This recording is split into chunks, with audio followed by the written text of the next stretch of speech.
গতিকে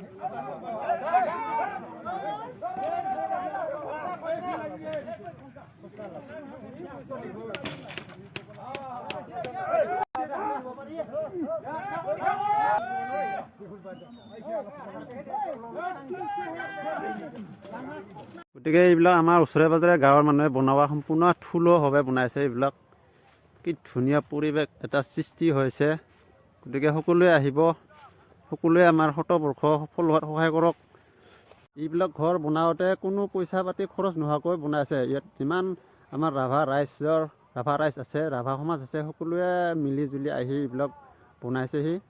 গতিকে এই মূৰৰ পৰা সেই মূৰলৈ গোটাই চাৰিও চাইডে কি ধুনীয়া এটা পৰিৱেশ।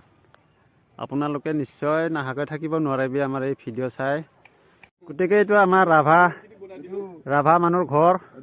আমাৰ ঘৰৰ পৰিৱেশ কেনেকুৱাকৈ তাকে ইয়াতে খেতি কৰাৰ পৰা আদি কৰি থকা হেৰি কৰা চব ধুনীয়াকৈ বনাই দিছে। গতিকে আপোনালোকে আহিলে এইবিলাক সম্পূৰ্ণ। গতিকে এই শতবৰ্ষ ৰাভাসকলৰ বুলি নাভাবি সকলোৱে আহি উপভোগ কৰক, যাতে এই শতবৰ্ষ বিশ্ব ব্ৰহ্মাণ্ডই দেখা পায়।